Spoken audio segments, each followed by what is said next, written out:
Hello my dear friend and my dear student, मेरे इस YouTube channel में आप सभी लोगों का स्वागत है। आज मैं आप लोगों को BA third year 6th semester से अंतरराष्ट्रीय राजनीति के अंतर्गत सामूहिक सुरक्षा के बारे में बताने जा रहा हूं। कलेक्टिव सिक्योरिटी क्या होती है अंतरराष्ट्रीय राजनीति के अंतर्गत? सामूहिक सुरक्षा है क्या? कलेक्टिव सिक्योरिटी, ये जो है अंतरराष्ट्रीय राजनीति का विषय है। यह अंतरराष्ट्रीय राजनीति का विषय है और अंतरराष्ट्रीय राजनीति के अंतर्गत सामूहिक सुरक्षा की बात कही जाती है। और सामूहिक सुरक्षा की बात कब कही जाती है? जब किसी राष्ट्र की सुरक्षा खतरे में हो, किसी राष्ट्र की एकता और अखंडता खतरे में उत्पन्न हो जाती है। तो ऐसी स्थिति में जो अंतरराष्ट्रीय संघ होता है, एक अंतरराष्ट्रीय संघ होता है, वह अंतरराष्ट्रीय संघ उस राज्य की सुरक्षा के लिए कोई प्रयास करता है। तो उस अंतरराष्ट्रीय संगठन के द्वारा उस राष्ट्र की सुरक्षा के लिए जब प्रयास किया जाता है तो वह सामूहिक सुरक्षा का विषय बन जाता है। तो सामूहिक सुरक्षा जो होती है वह अंतरराष्ट्रीय अराजकता को समाप्त या कम करने के लिए एक महत्वपूर्ण व्यवस्था है। यह एक ऐसा सिस्टम है जिससे कि अंतरराष्ट्रीय राजनीति के अंतर्गत जो दुर्व्यवस्था उत्पन्न हो जाती है या अराजकता उत्पन्न हो जाती है या अशांति उत्पन्न हो जाती है, तो उस अशांति को दूर करने का प्रयास किया जाता है, उस अराजकता को दूर करने का प्रयास किया जाता है। और यह अराजकता किसी राष्ट्र के द्वारा उत्पन्न की जाती है तो उस राष्ट्र के विरुद्ध संयुक्त राष्ट्र संघ के सभी सदस्य लामबंद हो जाते हैं, यानी कि संगठित हो जाते हैं और संगठित होकर उस राष्ट्र के विरुद्ध कार्रवाई करते हैं।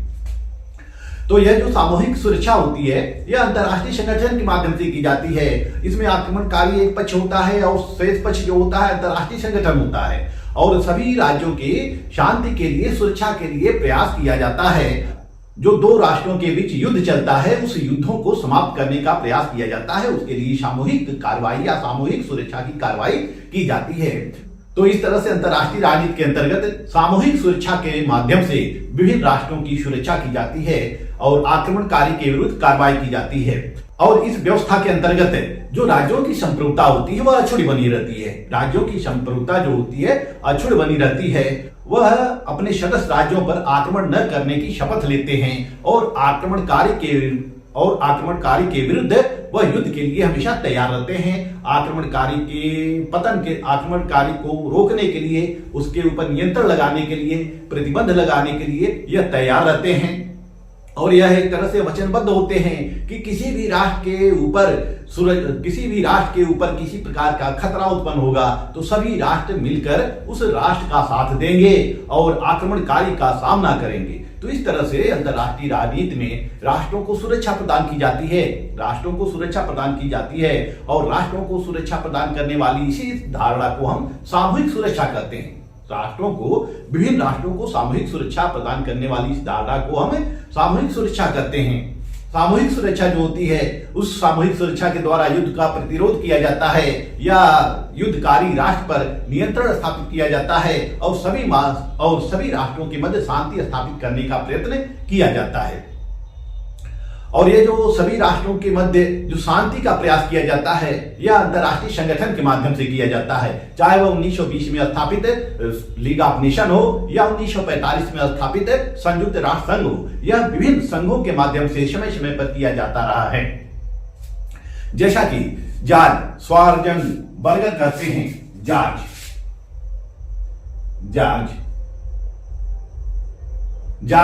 श्वार्ज़ेनेगर ने सामूहिक सुरक्षा को अंतरराष्ट्रीय व्यवस्था के विरुद्ध आक्रमण रोकने या उसके विरुद्ध प्रतिक्रिया करने के लिए किया गया संयुक्त कार्यों का यंत्र बताया है। सामूहिक सुरक्षा को इसने संयुक्त कार्यों का यंत्र कहा है, संयुक्त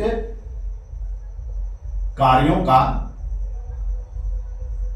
यंत्र कहा है या साधन कहा है, यंत्र या साधन कहा है।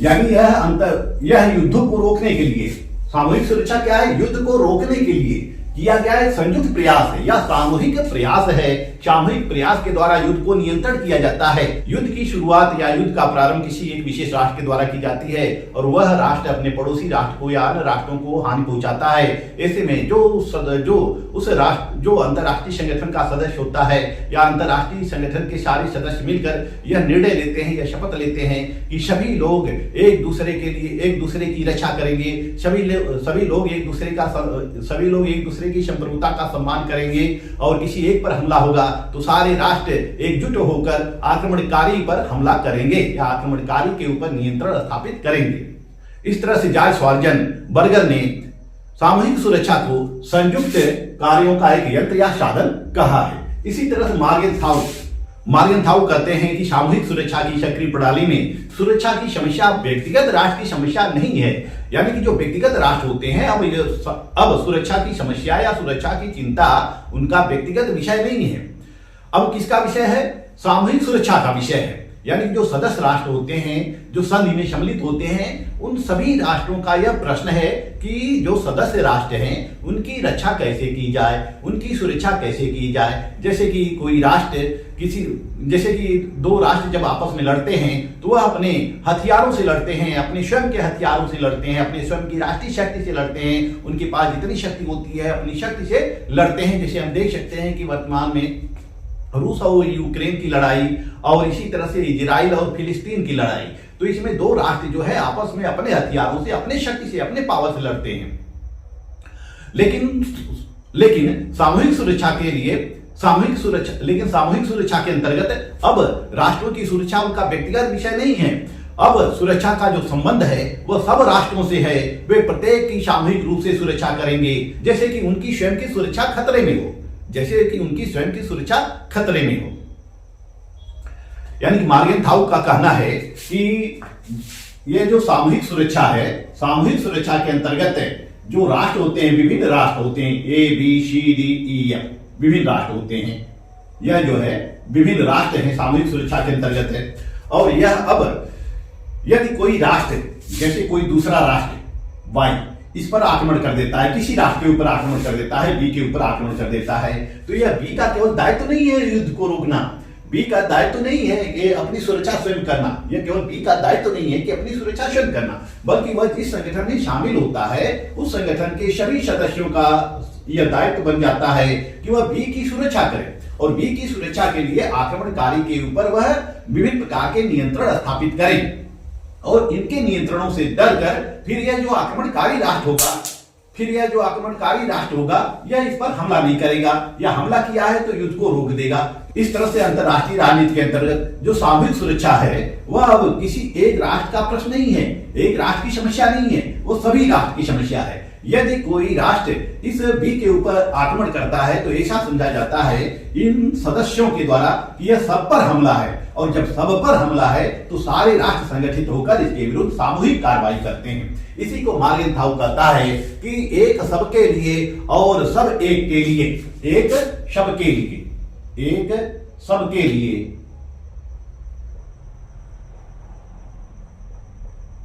और सब एक के लिए, सब एक के लिए, एक सबके लिए और एक सबके लिए और सब एक के लिए, यानी कि यह जो एक राष्ट्र होगा यह क्या है, यह सबके लिए समर्पित रहेगा। यह बी के लिए भी, सी के लिए भी, डी के लिए भी और ई के लिए भी समर्पित रहेगा, यानी कि इन पर किसी प्रकार का खतरा होगा, सुरक्षा की समस्या होगी तो ये इनका साथ देगा। इसी तरह से जो ये सारे राष्ट्र होंगे वो सारे राष्ट्र मिलकर अपने सदस्य राष्ट्रों की सुरक्षा की चिंता करेंगे और एक राष्ट्र के यदि ऊपर हमला होता है तो सारे राष्ट्र मिलकर उसकी तरफ से वह सामूहिक कार्रवाई करेंगे। इसी को हम क्या करते हैं, सामूहिक सुरक्षा करते हैं। जैसा कि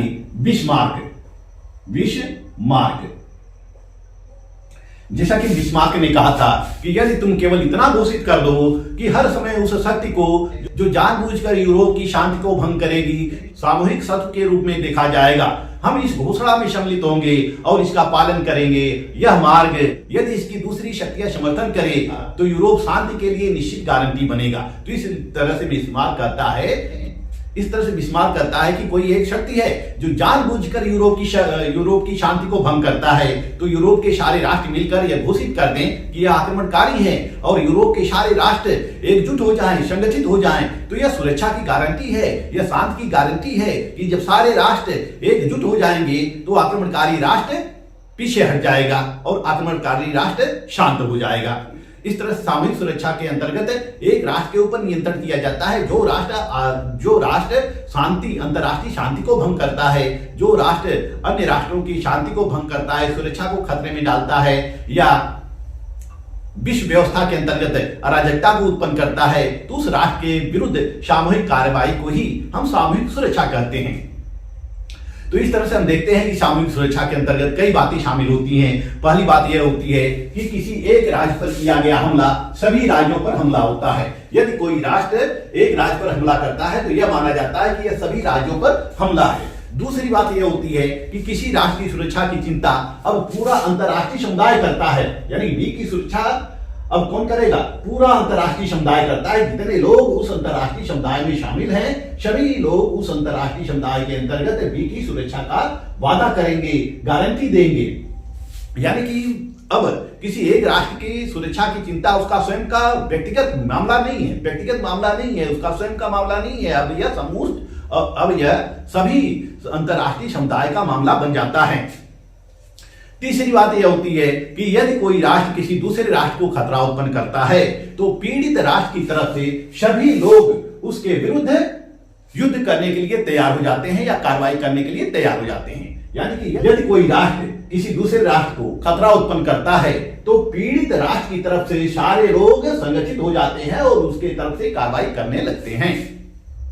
चौथी बात यह है कि आक्रमणकारी के अलावा सब राष्ट्रों के बीच सहयोग सामूहिक सुरक्षा का सार तत्व है। सभी राष्ट्र मिलकर एक दूसरे का क्या करते हैं? सहयोग करते हैं। सभी राष्ट्र मिलकर एक दूसरे का सहयोग करते हैं। यही सामूहिक सुरक्षा का सार तत्व है। इसी के माध्यम से सामूहिक सुरक्षा का संकल्प लिया जाता है, सामूहिक सुरक्षा को कार्य रूप में परिणित किया जाता है। इससे यह भी हो सकता है कि आक्रमणकारी आक्रमण का विचार त्याग दे, यानी कि इस सहयोग से यह भी हो सकता है कि जो आक्रमणकारी है यह आक्रमणकारी आक्रमण का विचार त्याग कर सकता है। आक्रमणकारी जो है यह आक्रमण का विचार छोड़ दे, क्योंकि यह सोच ले या यह डर जाए कि यदि मैं किसी राष्ट्र के ऊपर हमला करूंगा तो सारे राष्ट्र मिलकर उसके तरफ हो जाएंगे। जैसे सपोज दैट यदि भारत पाकिस्तान पर आक्रमण करता है, भारत और पाकिस्तान को ले लेते हैं, तो यदि भारत पाकिस्तान के ऊपर आक्रमण करता है, पाकिस्तान के जितने मित्र हैं, जैसे चीन है और वगैरह जितने भी मित्र इसके हैं, सारे मित्र इसके तरफ से हो जाते हैं और भारत की तरफ से भी कुछ मित्र हो जाते हैं, तो इस तरह से एक विश्व युद्ध की आशंका उत्पन्न हो जाती है। तो इसलिए कोई राष्ट्र किसी राष्ट्र का साथ नहीं देता है। यानी सामूहिक सुरक्षा जो है यह केवल एक सिद्धांत में है, व्यवहार में इसको लागू नहीं किया जा सकता है। जैसा कि सामूहिक सुरक्षा और सामूहिक रक्षा दोनों में अंतर होता है। यानी कि हम कुछ राष्ट्रों के द्वारा मिलकर किए गए संयुक्त प्रयास को सामूहिक सुरक्षा की संज्ञा नहीं दे सकते हैं। सामूहिक सुरक्षा और सामूहिक रक्षा के बीच अंतर है। यानी कि कलेक्टिव सिक्योरिटी और कलेक्टिव डिफेंस, जिसको हम कहते हैं कलेक्टिव डिफेंस, इनमें अंतर है। सामूहिक सुरक्षा और सामूहिक रक्षा या मोर्चाबंदी, इनमें अंतर होता है। सामूहिक सुरक्षा और सामूहिक रक्षा के बीच अंतर होता है। सामूहिक सुरक्षा क्या होती है?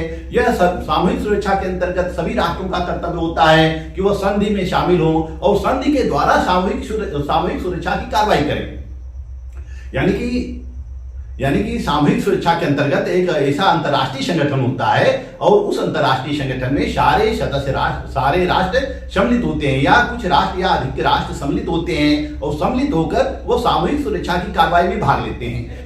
जबकि सामूहिक रक्षा के अंतर्गत कुछ राष्ट्र मिलकर एक संगठन बना लेते हैं और आपसी सहयोग के लिए वो साथ रहते हैं। यानी कि कुछ राष्ट्र मिलकर सामूहिक सुरक्षा के अंतर्गत सामूहिक सुरक्षा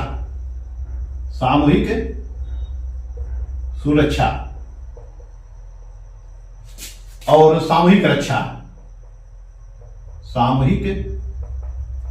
रक्षा, इन दोनों के बीच अंतर होता है। सामूहिक सुरक्षा के अंतर्गत क्या होता है? कि यह अंतर्राष्ट्रीय संगठन के माध्यम से कार्य रूप में परिणत किया जाता है। तो सभी राष्ट्रों के ऊपर कर्तव्य आरोपित किया जाता है कि सभी लोग संधि में शामिल हों और संधि के माध्यम से ही सामूहिक प्रयास करें या सामूहिक उपाय करें। और यह इसमें अंतर्राष्ट्रीय संगठन के माध्यम से, जैसे कि राष्ट्र संघ के माध्यम से सामूहिक सुरक्षा की कार्रवाई की जाती है, या संयुक्त राष्ट्र संघ के माध्यम से, राष्ट्र संघ अब समाप्त हो गया है, संयुक्त राष्ट्र संघ के माध्यम से सामूहिक सुरक्षा की कार्रवाई की जाती है। संयुक्त राष्ट्र संघ के माध्यम से सामूहिक सुरक्षा की कार्रवाई की जाती है। जबकि सामूहिक रक्षा के अंतर्गत कुछ राष्ट्र ऐसे होते हैं जो मिलकर संगठन बना लेते हैं, जैसे कि नाटो है, सीटो है, वार्सा पैक्ट है, यह कुछ राष्ट्रों का संगठन है। और यह जो संगठन बनाते हैं आपसी सहयोग के लिए बनाते हैं। जैसे नाटो के प्रत्युत्तर में नाटो अमेरिका ने बनाया, नाटो तो रूस ने बना लिया वार्सा पैक्ट। इसी तरह से सीटो को भी कुछ देशों ने मिलकर बनाया। तो नाटो, सीटो, वार्सा पैक्ट एक कुछ राष्ट्रों का संगठन है और यह आपस में संधि करते हैं कि किसी भी राष्ट्र के ऊपर हमला होगा तो वह प्रत्यक्ष रूप से कार्रवाई करेंगे, यानी कि दुश्मन राष्ट्र को या शत्रु राष्ट्र के ऊपर प्रत्यक्ष रूप से कार्रवाई करेंगे। सामूहिक सुरक्षा के अंतर्गत जो आक्रमणकारी होता है उसका पहचान नहीं होता है। आक्रमणकारी की पहचान नहीं होती है कि कौन व्यक्ति या कौन सदस्य एक दूसरे के ऊपर आक्रमण कर दे।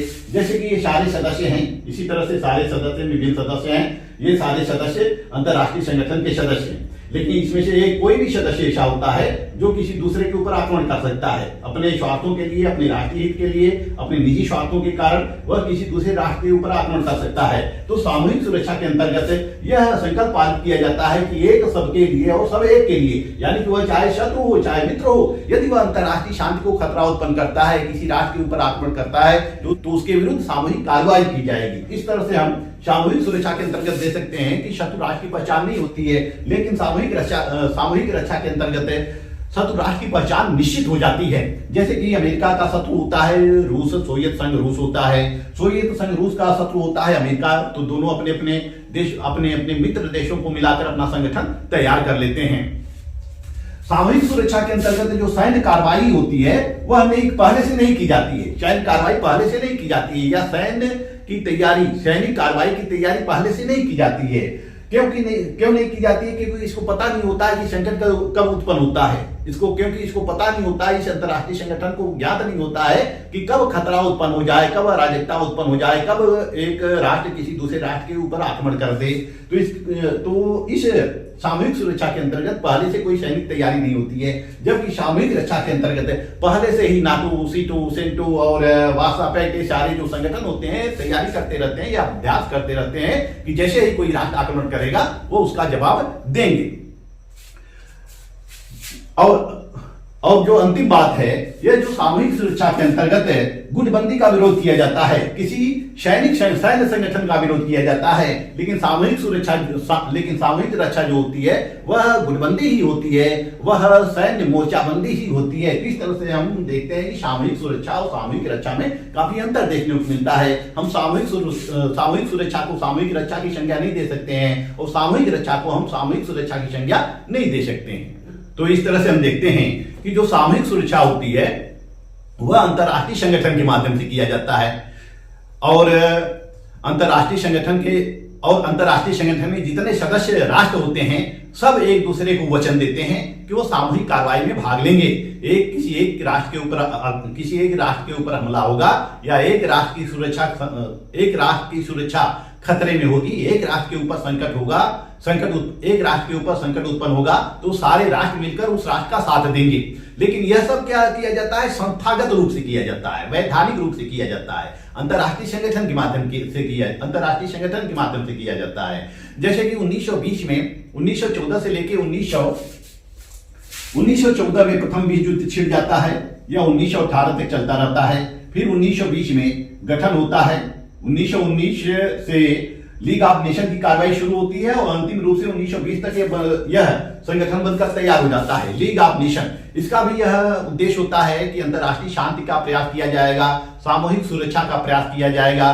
तो जो लीग ऑफ नेशन होता है या राष्ट्र संघ होता है उसमें कुछ धाराएं बनाई जाती हैं, कुछ अनुच्छेद बनाए जाते हैं। जैसे कि अनुच्छेद 10 से लेकर 16 तक जो अनुच्छेद होता है, इस अनुच्छेद में सामूहिक सुरक्षा की व्यवस्था की गई है, सामूहिक सुरक्षा की व्यवस्था की गई है।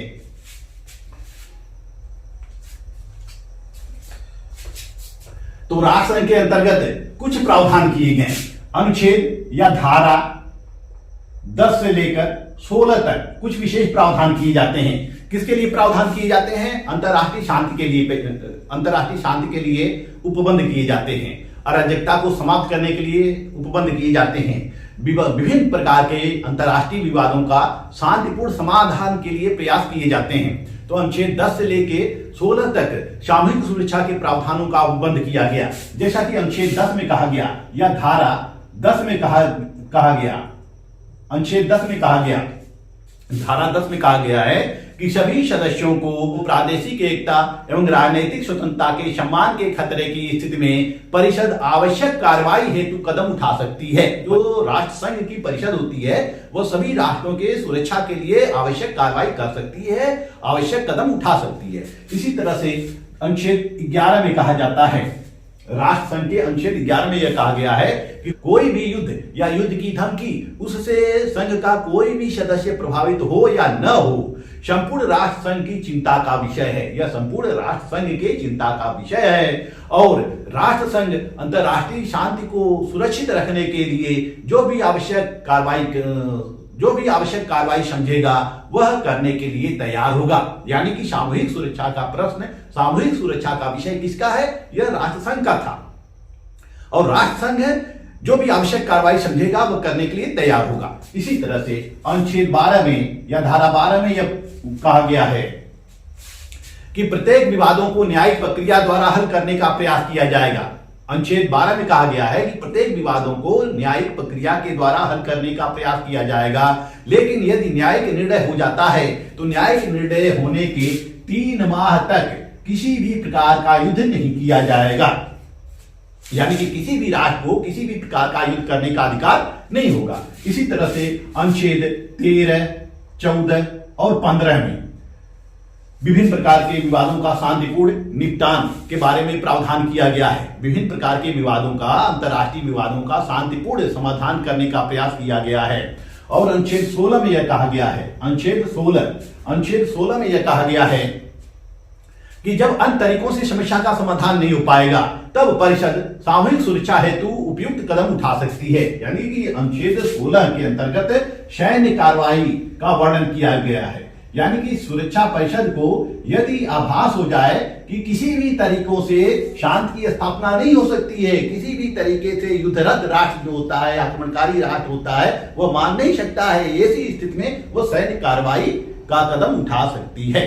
तो इस तरह से हम देखते हैं कि राष्ट्र संघ के अंतर्गत सामूहिक सुरक्षा का प्रावधान किया गया, लेकिन राष्ट्र संघ सामूहिक सुरक्षा के संदर्भ में असफल सिद्ध होती है, क्योंकि विभिन्न समयों में इन्हीं सदस्य राष्ट्रों के द्वारा अराजकता उत्पन्न कर दी जाती है। यानी कि जो सदस्य राष्ट्र होते हैं वह खुद आक्रमण करने लगते हैं। इससे जो राष्ट्र संघ का जो सपना होता है सामूहिक सुरक्षा का या अंतरराष्ट्रीय विवादों का शांतिपूर्ण समाधान का, वह सपना चूर चूर हो जाता है। जैसे होता क्या है कि पहला मामला आता है, इटली द्वारा यूनान के कोरफू पर हमला कर दिया जाता है।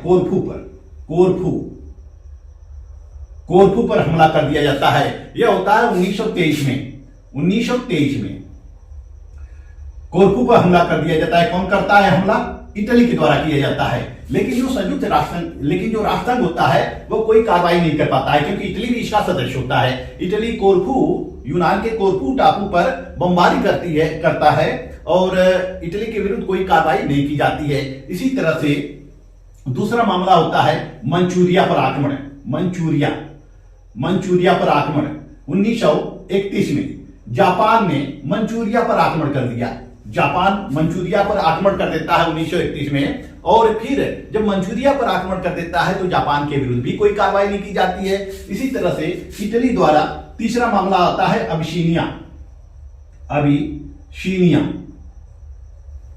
1935 में इटली ने अबिसीनिया पर हमला कर दिया। लेकिन फिर भी इटली के विरुद्ध कोई ठोस कार्रवाई नहीं की जाती है। फिर 1939 में चौथा मामला आता है फिनलैंड। चौथा मामला आता है फिनलैंड। 1939 में रूस ने फिनलैंड के ऊपर आक्रमण कर दिया। रूस ने फिनलैंड के ऊपर आक्रमण कर दिया, लेकिन रूस चूंकि राष्ट्र संघ का सदस्य था, लेकिन चूंकि रूस राष्ट्र संघ का सदस्य होता है, इसलिए रूस के विरुद्ध भी कोई कार्रवाई नहीं की जाती है। यानी कि इन सभी मामलों में राष्ट्र संघ सामूहिक सुरक्षा के प्रश्न पर मौन रही और असफल सिद्ध हो गई। यानी कि राष्ट्र संघ के द्वारा किसी भी राष्ट्र की सुरक्षा नहीं की जा सकी और सामूहिक सुरक्षा का जो विषय था, जो सामूहिक सुरक्षा की समस्या थी, वह धाराशाही हो गई। सामूहिक सुरक्षा का सपना साकार नहीं हो पाया। चाहे वह मॉस्को का मामला हो, चाहे मंचूरिया का मामला हो, चाहे अबिसिनिया का मामला हो, चाहे फिनलैंड का मामला हो। तो इस तरह से संयुक्त राष्ट्र संघ असफल हो जाती है और फिर 1939 में फिर द्वितीय विश्व युद्ध प्रारंभ हो जाता है। तो इस तरह से राष्ट्र संघ असफल हो जाती है और जब 1939 में द्वितीय विश्व युद्ध शुरू होता है तो राष्ट्र संघ एकदम निरीह बन जाती है, यह कुछ कर नहीं पाती है। यानी कि सामूहिक सुरक्षा के प्रश्न पर यह कोई भी कार्रवाई कर नहीं पाती है, यह बिल्कुल असफल सिद्ध हो जाती है, जिससे कि द्वितीय विश्व युद्ध छिड़ जाता है और यह हाथ पर हाथ धरे बैठी रहती है। राष्ट्र संघ कुछ नहीं कर पाती है।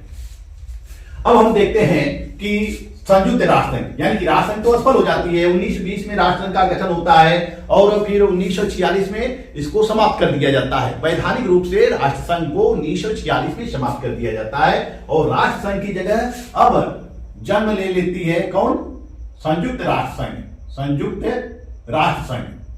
अब हम देखते हैं कि संयुक्त राष्ट्र संघ और सामूहिक सुरक्षा, अब हम देखते हैं कि संयुक्त राष्ट्र संघ ने सामूहिक सुरक्षा की कार्रवाई में कैसे भाग लिया, या संयुक्त राष्ट्र संघ के प्रावधानों में सामूहिक सुरक्षा किस अनुच्छेद में वर्णित है। यानी कि संयुक्त राष्ट्र संघ के चार्टर में किन अनुच्छेदों में, किन अध्यायों में सामूहिक सुरक्षा का वर्णन किया गया है। इसको आप स्क्रीनशॉट ले सकते हैं। जब राष्ट्र संघ असफल हो जाता है तो 20 अप्रैल 1946 को राष्ट्र संघ को भंग कर दिया जाता है। राष्ट्र संघ को भंग कर दिया जाता है। अब 1945 में संयुक्त राष्ट्र संघ का उदय हो जाता है। संयुक्त राष्ट्र संघ की स्थापना हो जाती है 1945 में। जब 1945 में संयुक्त राष्ट्र संघ की स्थापना हो जाती है तो राष्ट्र संघ को समाप्त कर दिया जाता है। इसकी कोई प्रासंगिकता नहीं रहती है, इसका कोई औचित्य नहीं रहता है, इसलिए इसको समाप्त कर दिया जाता है। इसकी जगह पे नया संघ आता है जिसको हम यूएनओ कहते हैं या संयुक्त राष्ट्र संघ कहते हैं।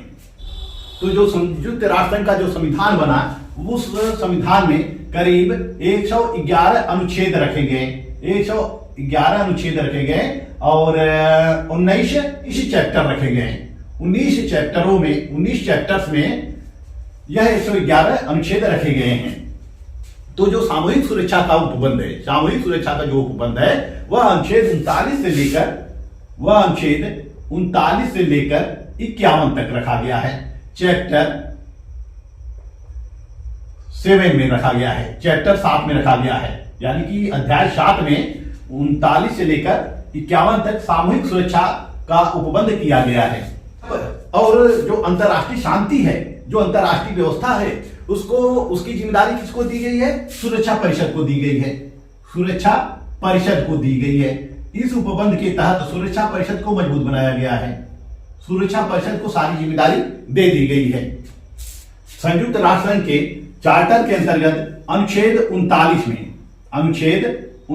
में यह प्रावधान किया गया है कि सुरक्षा परिषद यह निर्धारण करेगी, जैसा कि संयुक्त राष्ट्र संघ के अंतर्गत तो सुरक्षा परिषद को मजबूत स्थिति प्रदान की गई है। अंतरराष्ट्रीय शांति और विभिन्न प्रकार के विवादों का निस्तारण करने की जिम्मेदारी किसको दी गई है? सुरक्षा परिषद को दी गई है। अनुच्छेद 39 में यह वर्णित है कि सुरक्षा परिषद ही यह निर्धारण करेगी कि शांति को कोई खतरा है या शांति भंग की आक्रामक कार्यवाही हुई है, शांति भंग को खतरा है या शांति भंग की आक्रामक कार्रवाई हुई है तथा यह अनुशंसा करेगी कि अंतर्राष्ट्रीय शांति और सुरक्षा बनाए रखने के लिए, पुनः स्थापित करने के लिए धारा 41 और 42 के अनुसार कार्रवाई की जाए। यानी कि 41 और 42 के अनुसार कार्रवाई की जाए। जब यह सुरक्षा परिषद को आभास हो जाएगा, अनुभव हो जाएगा कि कोई राष्ट्र अंतर्राष्ट्रीय व्यवस्था में खतरा उत्पन्न कर रहा है, अंतर्राष्ट्रीय शांति को खतरा उत्पन्न कर रहा है, तो ऐसी स्थिति में सुरक्षा परिषद यह निर्णय करेगी कि उस राष्ट्र के विरुद्ध 41 और 42 के अंतर्गत कार्रवाई की जाए। अनुच्छेद 41 और 42 के अंतर्गत कार्रवाई की जाए। अनुच्छेद 41 क्या है? अनुच्छेद 41 जो है वह असैन्य कार्रवाई के संबंध में प्रावधान है। अनुच्छेद 41 के अंतर्गत असैन्य कार्रवाई के अंतर्गत प्रावधान है कि उस राष्ट्र के विरुद्ध असैन्य कार्रवाई की जाएगी। असैन्य कार्रवाई की है, असैन्य कार्रवाई क्या है? जैसे कि उस राष्ट्र के विरुद्ध व्यापारिक संबंध बंद कर दिए जाएं, राजनीतिक संबंध बंद कर दिए जाएं, कूटनीतिक संबंध तोड़ दिए जाएं और इसी तरह से आयात और निर्यात पर प्रतिबंध लगा दिया जाए। यानी कि उस राष्ट्र के विरुद्ध असैन्य कार्रवाई की जाए। असैन्य कार्रवाई करते हुए उस राष्ट्र को कमजोर कर दिया जाए, उसका रसद पानी या फिर विभिन्न प्रकार के जो साधन है, सारे साधन समाप्त कर दिए जाए, जिससे कि वह खुद युद्ध को रोकने का प्रयास करेगा या खुद नियंत्रण में आ जाएगा। यदि वह असैन्य कार्रवाई से भी नियंत्रण में नहीं आता है तो अनुच्छेद 42 के अंतर्गत यह प्रावधान किया गया है कि तब उस राष्ट्र के विरुद्ध सैन्य कार्रवाई की जाएगी और सभी संयुक्त राष्ट्र के सदस्य मिलकर उसके विरुद्ध युद्ध के लिए तैयार होंगे। सुरक्षा परिषद के सारे सदस्य उसके विरुद्ध सैन्य कार्रवाई करेगा। तो अनुच्छेद 42 के अंतर्गत सैन्य कार्रवाई की बात कही गई है। यानी कि अनुच्छेद 42 में यह कहा गया है कि यदि अनुच्छेद 41 के तहत सभी प्रकार के प्रयास असफल सिद्ध हो गए हैं तो अंततः उसके विरुद्ध अनुच्छेद 42 के तहत सैन्य कार्रवाई की जाएगी। इसी तरह से अनुच्छेद 43 के अंतर्गत यह प्रावधान किया गया है कि संयुक्त राष्ट्र के सदस्य राज्य सुरक्षा परिषद को विशेष समझौतों के आधार पर सशस्त्र सेनाएं उपलब्ध कराएंगे और अन्य सहायता करेंगे। यानी कि अनुच्छेद 43 में क्या है कि जितने भी राष्ट्र हैं, जितने भी सदस्य राज्य हैं, वो सारे राज्य सुरक्षा परिषद को सहायता करेंगे, सुरक्षा परिषद को सैन्य सहायता देंगे और अन्य सभी सामग्री उपलब्ध कराएंगे सुरक्षा परिषद को। जितने सदस्य राष्ट्र हैं, संयुक्त राष्ट्र संघ के जितने सदस्य राष्ट्र हैं, सारे सदस्य राष्ट्र सुरक्षा परिषद को प्रमोट करेंगे, इसको विभिन्न सामग्री, विभिन्न युद्ध की सामग्री या सैनिक प्रोवाइड कराएंगे। तो इस तरह से संयुक्त राष्ट्र संघ के चार्टर के अंतर्गत भी सामूहिक सुरक्षा का उपबंध किया गया है। वैसे तो अंतर्राष्ट्रीय शांति और सुरक्षा के बारे में संयुक्त राष्ट्र संघ के चार्टर के अनुच्छेद 1 में ही प्रावधान किया गया है। अनुच्छेद 1 में ही कहा गया है कि यह अंतर्राष्ट्रीय शांति के लिए, अंतर्राष्ट्रीय सुरक्षा के लिए, अंतर्राष्ट्रीय शांति और सुरक्षा के लिए इस संगठन की स्थापना की जाती है। यानी कि संयुक्त राष्ट्र संघ का उद्देश्य क्या रहा है? अंतर्राष्ट्रीय शांति और सुरक्षा रहा है। अनुच्छेद 1 में ही सामूहिक सुरक्षा की बात की गई है और सामूहिक सुरक्षा के माध्यम से पूरे विश्व जगत में, पूरे विश्व में यह अंतर्राष्ट्रीय, पूरे विश्व में यह शांति बनाने का प्रयास करेंगे। समझौते के माध्यम से विवादों का शांतिपूर्ण निपटारा करेंगे। हम देखते हैं कि संयुक्त राष्ट्र संघ के अंतर्गत जो सामूहिक सुरक्षा का प्रश्न है वह पहली बार 1950 में आया। 1950 में पहली बार आता है जब उत्तरी कोरिया ने दक्षिण कोरिया पर आक्रमण कर दिया। उत्तरी कोरिया ने दक्षिण कोरिया पर आक्रमण कर दिया। दक्षिणी कोरिया पर आक्रमण कर दिया। यह उत्तरी कोरिया है, इसके बगल में क्या है? दक्षिण कोरिया है। तो उत्तरी कोरिया ने दक्षिण कोरिया पर 1950 में आक्रमण कर दिया।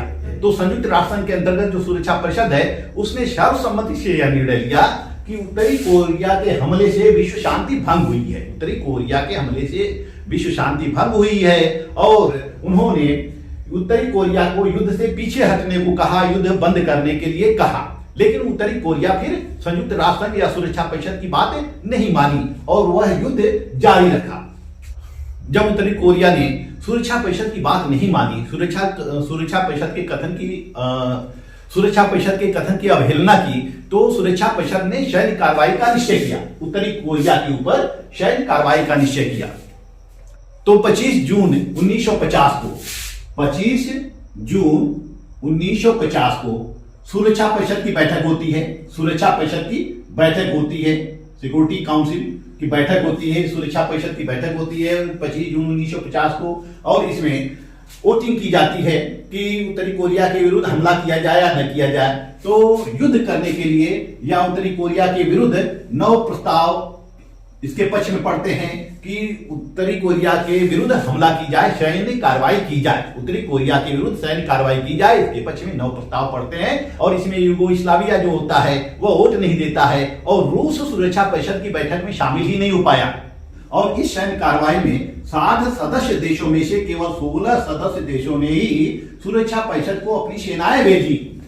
उत्तरी कोरिया में, दक्षिण कोरिया में सुरक्षा परिषद को अपनी सेनाएं भेजी दक्षिण कोरिया की तरफ से लड़ने के लिए। इसमें सबसे अधिक सैनिक जो थे वो अमेरिका के थे, कनाडा के थे, ब्रिटेन के थे। तो इन तीनों देशों के सबसे अधिक सैनिक होते हैं और कुछ अन्य देश होते हैं। तो वह जो सहायता उपलब्ध कराई गई वह बहुत अल्प मात्रा में थी, बहुत कम थी। फिर नवंबर 1950 में चीन भी शामिल हो जाता है। नवंबर 1950 में चीन शामिल हो जाता है। किसके तरफ से? उत्तर कोरिया की तरफ से, उत्तरी कोरिया की तरफ से चीन भी शामिल हो जाता है।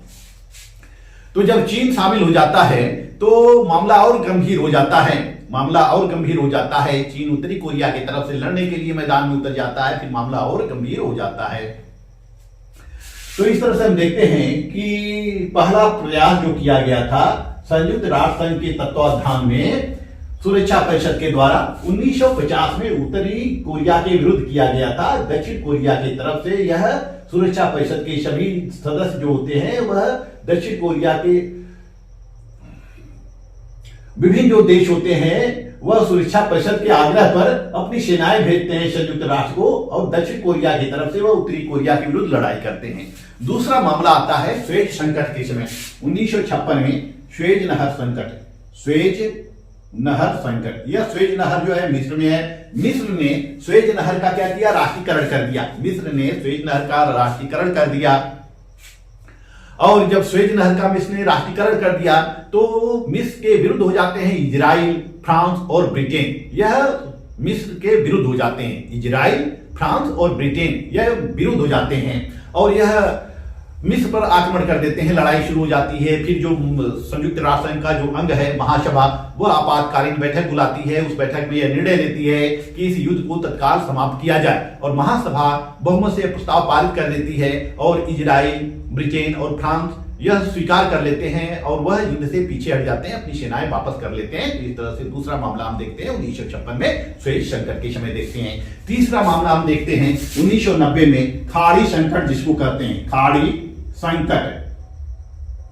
इराक के विरुद्ध है। इराक में क्या किया? इराक के उसमें राष्ट्रपति होते हैं सद्दाम हुसैन। इराक ने कुवैत पर आक्रमण कर दिया, और जब इराक ने कुवैत पर आक्रमण कर दिया 1990 में, तो कुवैत का जो शासक होता है वो भागकर सऊदी अरब में शरण ले लेता है और फिर संयुक्त राष्ट्र संघ से आह्वान करता है, आग्रह करता है अपनी सुरक्षा के लिए, कुवैत को बचाने के लिए, कुवैत को इराक के कब्जे से मुक्त कराने के लिए। अब फिर संयुक्त राष्ट्र संघ की बैठक होती है, संयुक्त राष्ट्र संघ की फिर बैठक होती है और उस बैठक में सर्वसम्मत से यह निर्णय लिया जाता है कि कुवैत को खाली कराया जाए, कुवैत को इराक के कब्जे से मुक्त किया जाए। और सुरक्षा परिषद अमेरिका को यह निर्देश देती है और सुरक्षा परिषद सर्वसम्मत से अमेरिका को तैयार करते हैं, अमेरिका को यह निर्देश देते हैं कि वह अपने मित्र देशों की सहायता से कुवैत को खाली कराए। तो इस तरह से अमेरिका की जो सेना होती है वह कुवैत में आ जाती है, इराक में आ जाती है, और फिर इराक जो होता है वह रणस्थली बन जाता है। यानी कि कुवैत को खाली कराने के लिए अमेरिका और उसके जितने भी मित्र होते हैं सबकी सेना कुवैत और इराक में आ जाती है, कुवैत में आ जाती है, इराक में संघर्ष करने लगती है।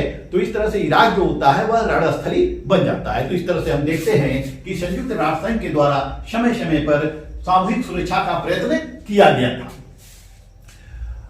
संयुक्त राष्ट्र संघ और राष्ट्र संघ का हम तुलनात्मक अध्ययन करें तो हम देखते हैं कि राष्ट्र संघ के अंतर्गत जो सामूहिक सुरक्षा का संकल्प था या धारणा थी वह केवल वैचारिक थी, उसके प्रस्ताव में थे लेकिन कभी अमल नहीं किया गया। राष्ट्र संघ के अंतर्गत सामूहिक सुरक्षा के प्रश्न पर कभी अमल नहीं किया गया, लेकिन संयुक्त राष्ट्र संघ के अंतर्गत सामूहिक सुरक्षा के प्रश्न पर अमल किया गया।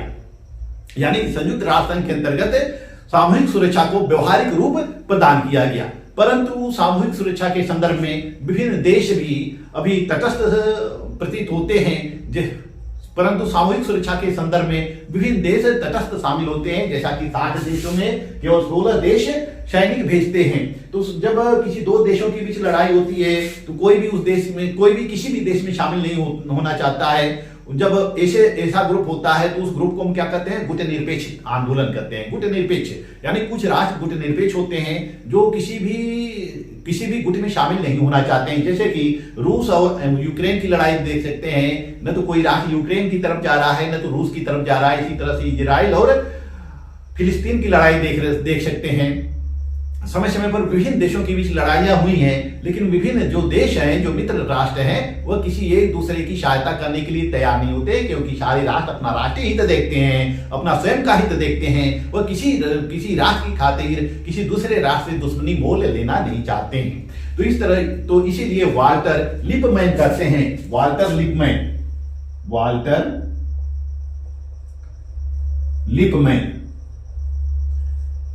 लिपमैन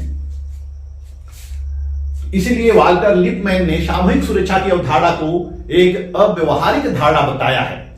वाल्टर लिपमैन ने कहा है कि यह जो सामूहिक सुरक्षा है यह यथास्थिति का संरक्षक है, यानी कि यह यथास्थिति को बनाए रखना चाहता है। यह बहुत संघर्ष में नहीं पड़ना चाहता, यह यथास्थिति को बनाए रखना चाहता है। इसी तरह से क्लाड कहते हैं कि सामूहिक सुरक्षा का प्रश्न अब पुराना पड़ गया है। सामूहिक सुरक्षा का प्रश्न अब पुराना पड़ गया है, यानी कि सामूहिक सुरक्षा पूर्ण रूप से यथार्थ के धरातल पर लागू नहीं की जा सकती है। तो इस तरह से हम देखते हैं कि सामूहिक सुरक्षा के अंतर्गत जो विभिन्न सदस्य राष्ट्र होते हैं, यदि किसी राष्ट्र के ऊपर लड़ाई होती है तो सारे सदस्य राष्ट्र मिलकर उस राष्ट्र के विरुद्ध किसके आक्रमणकारी के विरुद्ध पीड़ित राष्ट्र की तरफ से लड़ने के लिए तैयार हो जाते हैं। इसी को हम सामूहिक सुरक्षा कहते हैं। यह क्या है? यह एक सैद्धांतिक है और एक संस्थागत है। इसको हम सामूहिक सुरक्षा कहेंगे। इसको हम सामूहिक सुरक्षा कहेंगे। लेकिन जब कुछ राष्ट्र मिलकर संगठन बनाते हैं, जैसे नाटो है, सेंटो है, शीटो है और वार्सा पैक्ट है, तो यह कुछ राष्ट्रों का संगठन होता है। इसको हम सामूहिक सुरक्षा की संज्ञा नहीं दे सकते हैं। इसको सामूहिक मोर्चाबंदी या सामूहिक रक्षा की संज्ञा दे सकते हैं। जब कुछ देश मिलकर अपने हितों के खातिर संगठन बना लेते हैं, राष्ट्रीय हितों के खातिर एक दूसरे से सहयोग करने लगते हैं और सहयोग के कारण वह संगठन बना लेते हैं, और संगठन बनाकर शत्रु राष्ट्र के विरुद्ध मोर्चाबंदी करने लगते हैं, शत्रु राष्ट्र के विरुद्ध युद्ध करने के लिए तैयार हो जाते हैं, तो उसको हम सामूहिक रक्षा कहते हैं। तो इस वीडियो में मैंने सामूहिक सुरक्षा के बारे में संक्षेप से बताया, यानी बहुत डिटेल में मैं नहीं बताया आपको, केवल मेन जो टॉपिक है वही मेन टॉपिक मैंने सामूहिक सुरक्षा के बारे में इसमें विश्लेषण किया, इस वीडियो के अंतर्गत विश्लेषण किया है। मेरा वीडियो आपको अच्छा लगे तो मेरे चैनल को आप लाइक, सब्सक्राइब और शेयर करते रहिए। मिलते हैं नेक्स्ट वीडियो में, तब तक के लिए धन्यवाद।